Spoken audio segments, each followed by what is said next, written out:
Dwayne Henry, for joining me, hour number one, along with the Soccer Federation. Now we're going to transition to, of course, everybody knows that horse racing is an intravenous sport for the host, Neville James, and it is my honor to introduce and welcome to analyze this on behalf of the people of the Virgin Islands, the winning trainer of the 2024 Kentucky Oaks and Kentucky Derby, Mr. Ken McPeak, out of the Commonwealth in Kentucky. I think right now he is in upstate New York. Good morning, Trainer McPeak. How are you? I'm doing super, thank you. I can't wait to come to St. Croix one day. I mean, Yo, for years I get these invitations, but I never have time. as a matter of fact, I think we should tell the public the story. You reached out to me in late 2019 because you wanted to bring the family down for a little bit before you went to Gulfstream, and then we heard about COVID, right? And things changed and it never panned out, and we're working on it. But are you making a promise that at some point you're going to make it down to the Virgin Islands?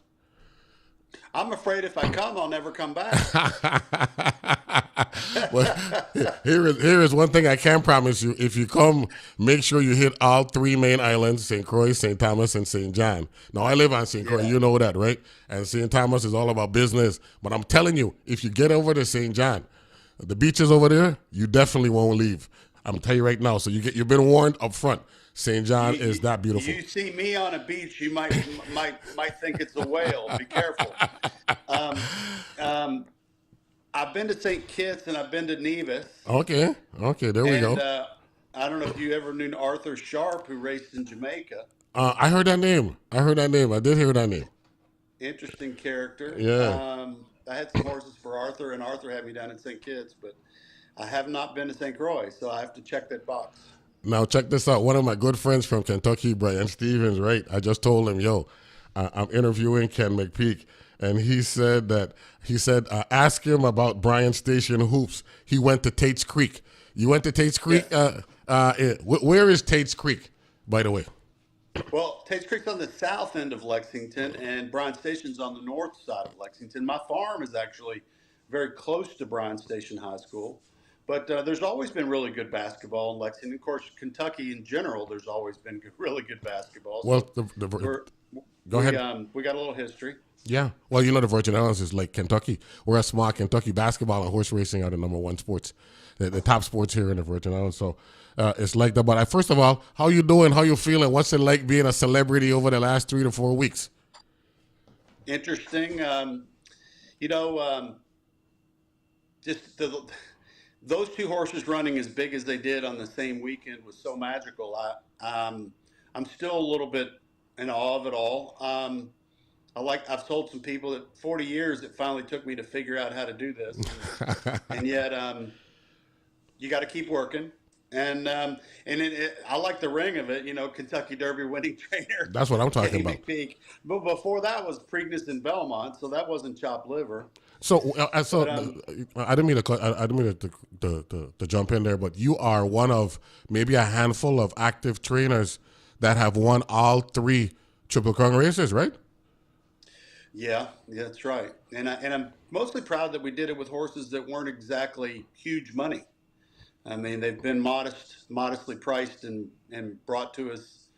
And well, in the case of Sarava, he was a bit of a reject. He had been through several trainers, but yeah, it's just a really cool thing. I'm going to get to enjoy it, I guess, for the rest of my life. So that's pretty neat. That's awesome. Now, you have a history of working with jockeys from the Caribbean and from South America, along with American jockeys. In 2013, you ran a horse by the name of Frack Daddy in the Kentucky Derby, and your jockey was from St. Croix, Victor LeBron.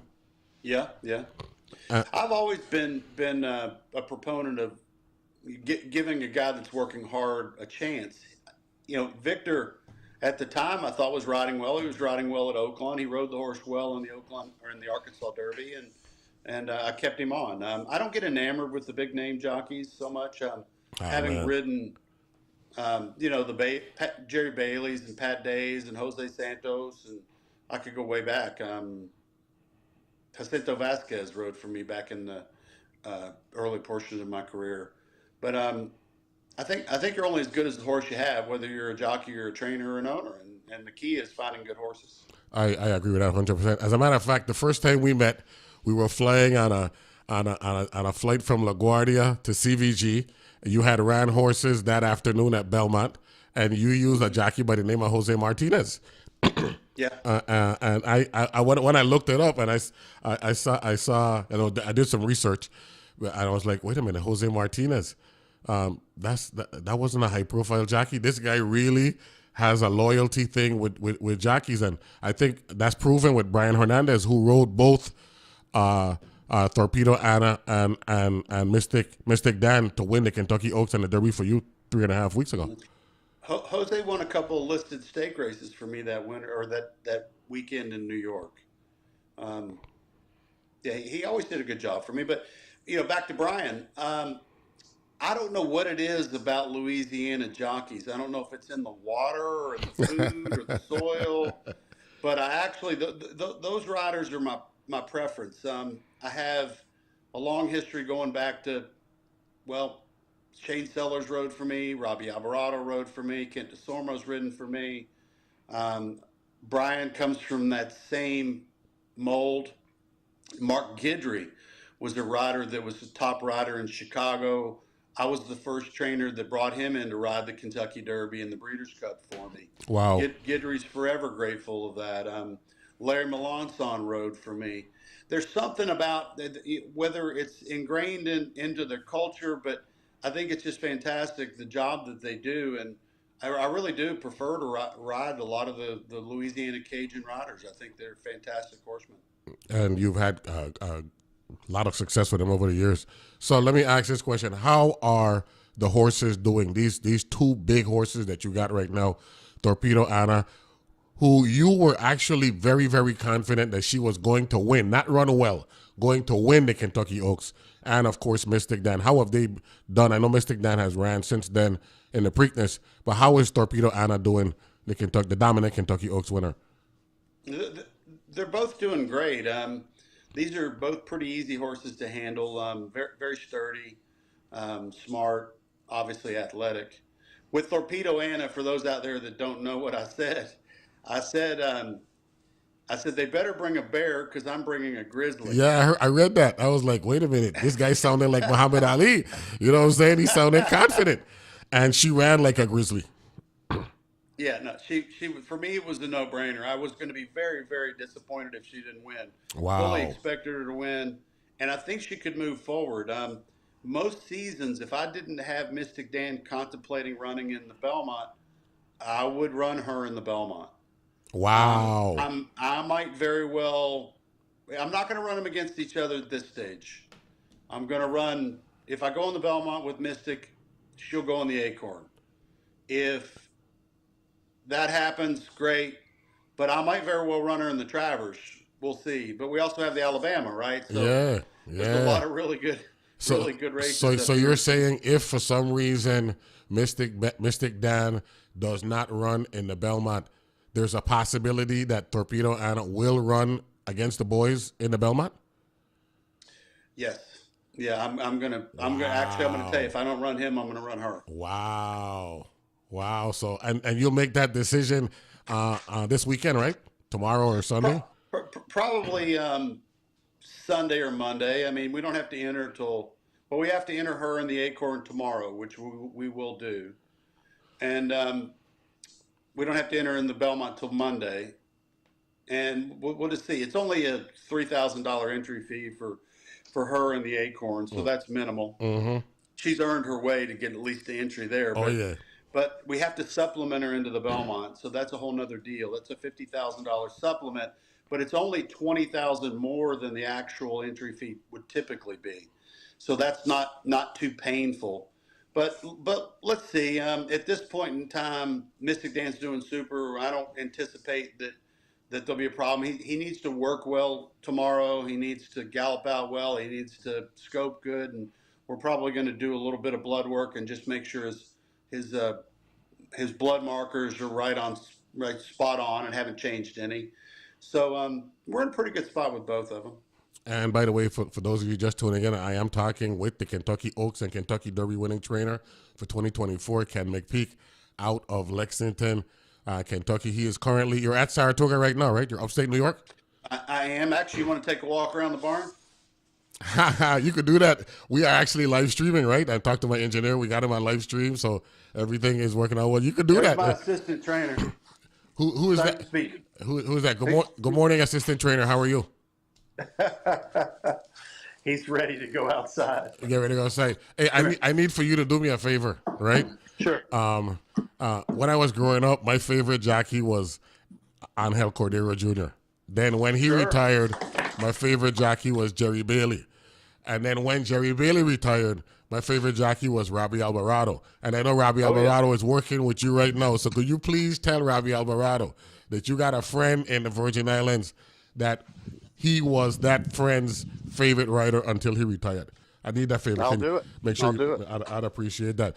Explain to the listening audience the life of a trainer. People think you guys just wake up in the morning, look at your horses and all that stuff, but there's a business, a management component to being a successful trainer. Can you break that down for the audience, if you will? There's the Derby winner right there. Oh my! The Derby winner looking good, and feeling nice. That's Mystic Dad. Hey, audience, I hope you appreciate it. We got the Kentucky Derby winner live here on WTJX Radio live stream. I hope you like that look. Explain the life of a trainer. Peppermint. He wants a he wants a peppermint. You know, oh man, he's feeling good. Talk about your responsibilities as a trainer in addition to conditioning the horses. In his case, he's a little bit unusual in that he was so fast in his first once more. He was so fast in his first couple of starts that it was he had to be retooled a little bit because he was so quick. It made it. He's a bit of a lush for peppermints. Wow. Hold on one second. I can't believe we actually got this live feed up at Saratoga with the Kentucky Derby winner eating peppermints and all that stuff. Wow. There we go. That's what I'm talking about. That's all he's thinking about now. He wants the peppermints, right? Yeah. But he was so fast in his first couple of starts that we had to retool him to teach him to go long. You can get a young horse and run them a couple of times short, and then they want to kind of overdo it early. But it took a few races to get him so that he really learned to settle going longer. Mm-hmm. He's eating them all. Yeah, well, he has a big appointment coming up, hopefully in another 8 days. So. Still there? Yeah, we're here.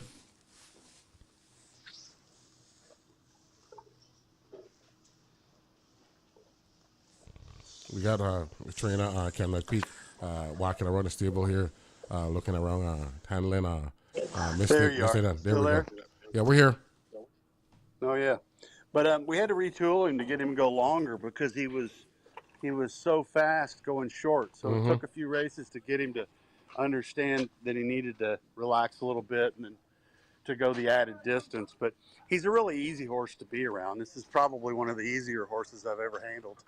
Now, when he won the Southwest, completely understands his task. Yeah, he won the Southwest Stakes in the mud by about 8 to 10 lengths. At that point, were you confident that I have a legitimate Derby horse? Yeah. Now it was just a matter. We got to get him to spring in good order. There's Anna. That's the queen right there, right now. Yeah. How's she feeling? She's great. Yeah. She's another one, just happy. Wow. Hey, I want to thank you, man, because you're actually bringing this feed live and allowing for us and the audience to see you in your element, dealing with the horses. And, of course, you got top-level horses. Now, when did you realize that Torpedo Anna was a freak of nature? She was, from the beginning, when we started breezing her, she was rocket fast. And then as we started stretching her out, and then, of course, the first race she won by almost 10. Second race, almost 10. So she really, from the beginning, made our job pretty easy. And then it was a matter of, okay, we got to get her, once again, we got to get her to spring in good order. She had kind of what we thought was a real serious setback during the winter. We had she ran her hip into the stall somehow. We're not sure if she did it inside the stall or coming out. But we lost about a month with her over that. We had to get that sorted out, and once we did that, then we were able to move forward. But she's spot on to be champion Wow. 3-year-old filly. Now we got a group of guys who we travel all over. We hit the big races and all that stuff. When we hit Saratoga next week, some of us might be up at Saratoga next week. I'm gonna give you a shout. Can you look out for us so we can get the photos and Sure, let me know. The up close look up and all that. I appreciate that. Now I want to go back a little bit, right? And I want you, because you mentioned it took 40 years. Talk about those early days when you were running 30 horses a year, making maybe 15, 20,000, and now you're winning races. Purse, the Kentucky Derby, $5 million, Kentucky Oaks, $1.5 million. You come a long way, Ken McPeak. Yeah, well, I really struggled the first probably almost 10 years as a trainer, as a young trainer. I had average horses, but I got fortunate in that I had one client in particular named Roy Monroe, and I convinced him to let me buy yearlings for him. And when I did that, that opened the door to better horses. And he didn't give me a very big budget. He only gave me a $6,000 budget the first year I went to auction for him. And I bought him a Lord at War filly, an Argentinian stallion. You probably know the stallion, Neville. You know pedigree, but that filly ended up winning. She was first, second, and third in almost 15 stake races. Wow. And then a couple years later, he gave me another budget of $20,000, and he wanted colts and he wanted a Derby horse, and I bought him Tejano Run. I remember that one because Jerry Bailey used to ride that horse. That was why I know Jerry that rode horse. him. Yeah. Pat Day rode him. Yeah. But I only gave $20,000 for that horse, and that kind of propelled me. And at that point, I tasted the finer wine, and I was able to get going a little bit. But before that, I had mostly claimers. It wasn't anything for me to race at Latonia or Beulah Park, River Downs, Ellis Park, mostly B and C tracks. And today it's real luxury. We got so many good horses in the barn and good staff, and it's actually a lot easier today, a whole lot easier today than it was. Somebody asked me one time, do you feel a lot of pressure with horses like this? I said, no. Pressure is having 15 bad horses in the dead of winter and your owner won't pay you. That's pressure. That's pressure. Wow. Can So you do me one favor? You can't pay your bills. You got no horses with any talent. And yeah, that'll put a knot in your stomach. This is nothing but a glorious thing to deal with every day.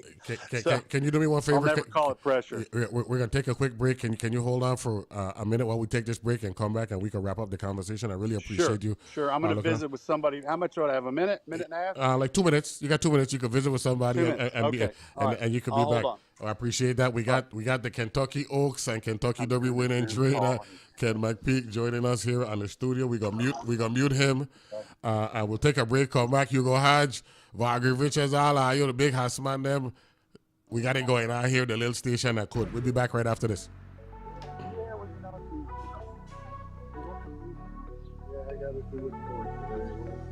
For everyone. With 2 locations, the Bank of St. Croix provides personal and business checking accounts, online banking, and mobile apps for banking on the go, a nonprofit community investment checking account, and a 24-hour banking cash management platform. Bank of St. Croix Gallows Bay, Bank of St. Croix Peters Rest, and online, bankofstcroix.com. For details about our nonprofit community investment checking account, our service specialists are ready to help. Bank of St. Croix, member FDIC. You know a good story when you hear it. Makes you feel, laugh, think. Sometimes you get a little teary. I'm Scott Simon, host of Weekend Edition Saturday, and each week we bring you stories from around the country and around the world. Stories that help you learn, make you smile, catch you by surprise. Please join us every Saturday for the news you need and the stories you won't forget. Weekend Edition, Saturdays at 9 a.m. on WTGX FM 93.1, your NPR station in the Virgin Islands. Weekday mornings are a juggle, sometimes even a struggle.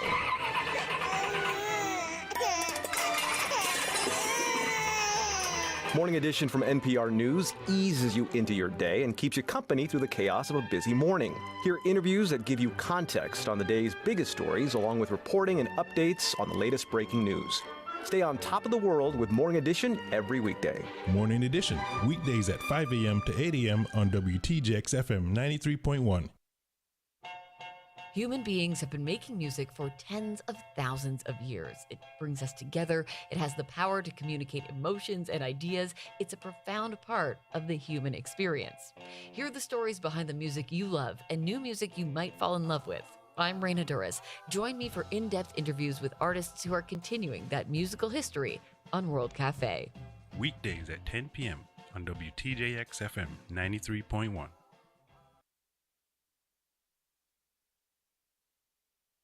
I don't know why this video won't open up. Hey, Neville. I don't know how to open this video, so it's like further back. Hold on a second. We're back here to analyze this. Kenny, you were asking me a question? I don't know how to open the video. It's like if it's a really small box on this thing, but I got to hold it way back for you to. No, my engineer said that you're doing perfectly fine, so we're good. Okay. I'll just hold it then. Yeah. We're good, and I want to give a shout out to all the folks, the Jeffrey Moorheads, the Jimmy Webbers, Winston Benjamin, the Pappy Smiths, all of us. We travel to these big tracks, and we're fortunate to have. We make friends, make contacts, and I'm just glad that I made a contact with you way back when, and it's held up. Now you took me to your farm back in 2017. You actually are not just a trainer. You're a farm owner and a true horseman and businessman. Talk a little bit about that investment and why you felt you had to do that long term. Well, everybody has a lot of respect for their mother out there, I hope. So here's what my mom said. She said, son, when you win a race, it's real simple. Don't put your money into fast cars. Don't put your money into any pretty girls unless you intend on marrying them. Put your money into the stock market and property. She said neither one of them go down very often. And so I started buying houses as a young trainer, and then I'd buy a small house in every town that I worked in. I'd buy one in Lexington, one in Louisville. I had one near Gulfstream. I had one at Oaklawn. And then you get equity. You can use them as tax write-offs. But back to Magdalena, I looked up after so many seasons doing this, and I had pretty sizable net worth, enough to make a down payment on a nice piece of property. And I bought Magdalena in Lexington. And today I have not only Magdalena, I have Silverleaf Hills Training Center in Ocala, Florida. And we keep homes up here in Saratoga, but it's just good business. More than anything, it's just really good business.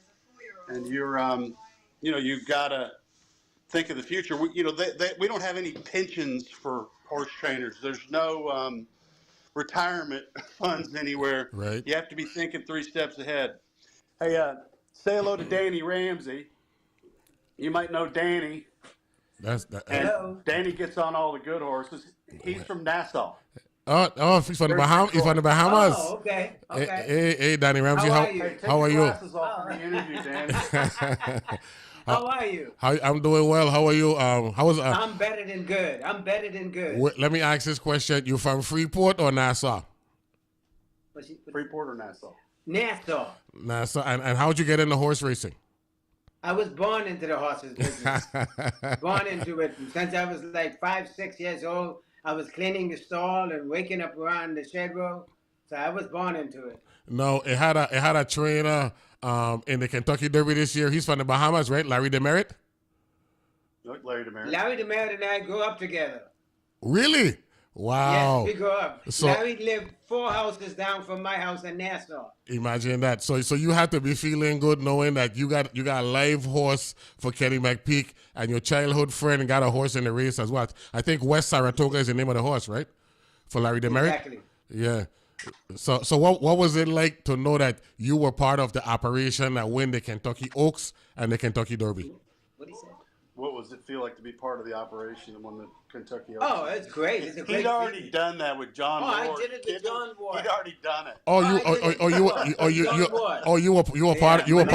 you were part of Monarchos back in 2001. Yeah. Wow. Yeah. Wow. But John Ward didn't win the double. No. No, he didn't win the double. Well, he did. No. He won the Kentucky Oaks before that, but not in the same year like you did. What you did was tremendous, because I believe you were the first trainer, and I want the audience to listen to this real good. Ken McPeak is the first trainer since 1952 to win the Kentucky Oaks and the Kentucky Derby in the same year. So take a bow, Mr. Ken McPeak. You did that's a great accomplishment. But it can't happen without good people like him. Without a doubt, you need that support. Now I want to ask you a question, because a lot of people don't know this. There was a horse by the name of Curlin who was Horse of the Year on a couple occasions, and you had a connection with Curlin very early on. Can you explain that to the audience, please?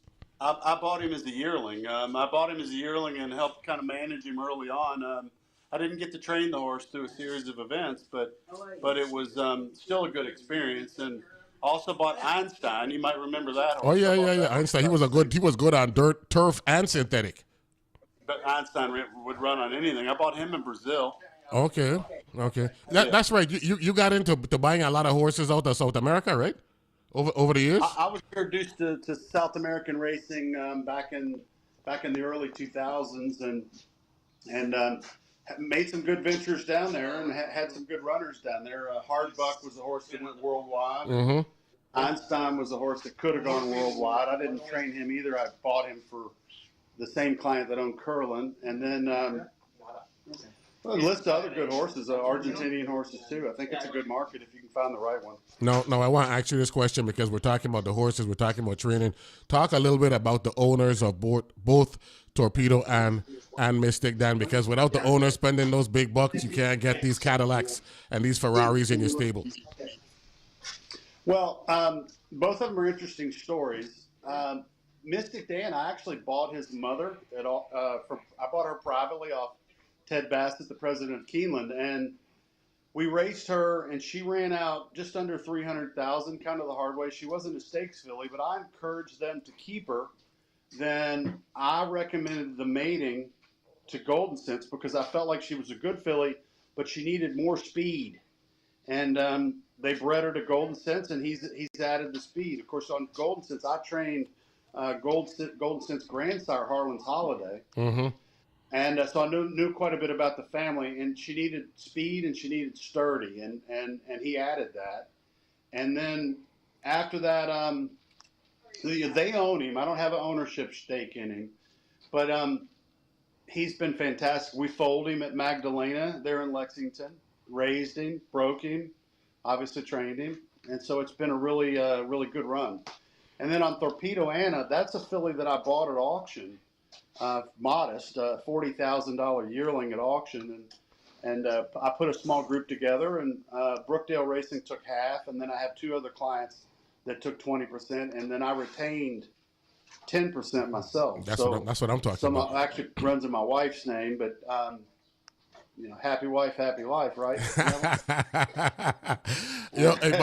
By the way, mine's hers, and what's hers is hers.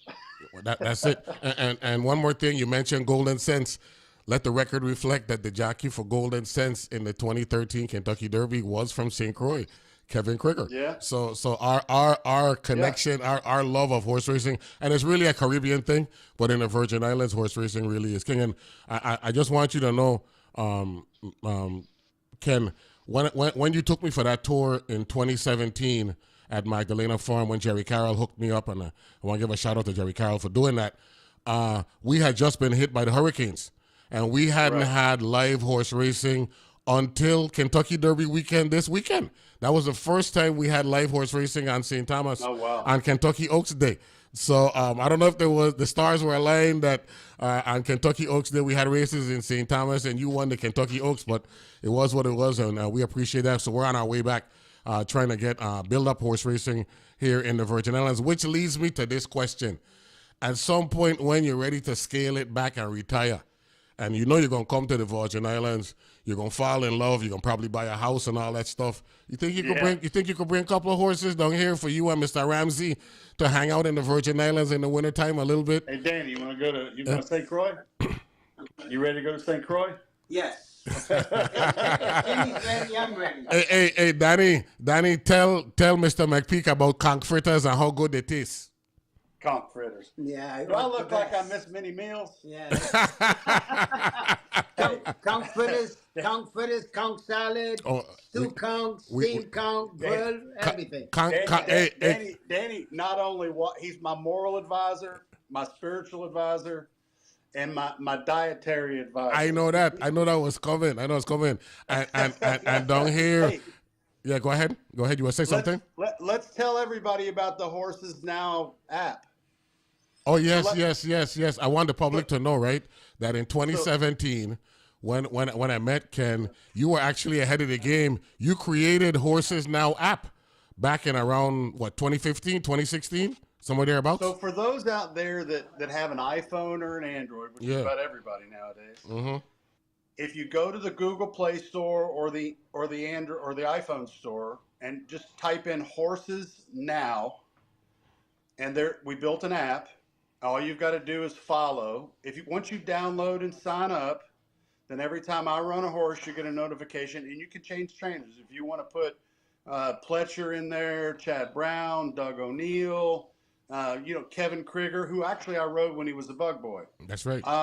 You want to put anybody in there that you want to follow, then you simply type them in under whether it's trainer, jockey, owner. You can favorite horses. It's a fun app. You have to deal with the advertising, which is typical on most apps, or you can opt out of the advertising. And then at some point in time, we want to be able to take bets, but I don't know when that's going to happen or if that will happen. But we really need to connect St. Croix Racing into the app. I don't know what's the name of the racetrack? Help me. It's St. Croix. St. Croix is the Randall Doc James racetrack, and on St. Thomas it's the Clinton Phipps racetrack, because we got two racetracks down here. So are you connected to Equibase data? Yes, I am. So if you go in there and you punch in the racetrack's name, then you should be able to get alerts for those the racetracks, assuming you're connected to the tote system. Okay. And when we get off this call, we can work on that if you need help getting that done. Without a doubt. I'm going to reach out to you. And by the way, I'm working my way up there. I'm going to be up there for next Thursday, next Friday. So I'm looking forward to hanging out with you and all that stuff.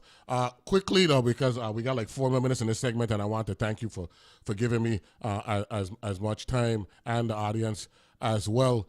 Talk about the personal side and the human side, your relationship with your workers and your employees, because it's not just about horse racing, because you got staff that's depending on you. You got to make sound business decisions. Talk a little bit about that aspect, because people think it's just a very straightforward deal, but it's more complicated than that. Well, it's been an evolution for me. When I was a young trainer, I tried to do everything myself. And then as you get bigger, you have more responsibility, more horses, and then you have to create a structure. And so we try to do everything on what they call SOPs, where standard operating procedures on things. And then you have to delegate and learn how to pat people on the back before you kick them in the tail. And there's a lot of work to be done every day, but the clearer you are, the better. And look, like Danny, who you've met, Danny and I are as much friends as we are colleagues and work together. It's not unusual for me. We'll probably leave here and go lunch together.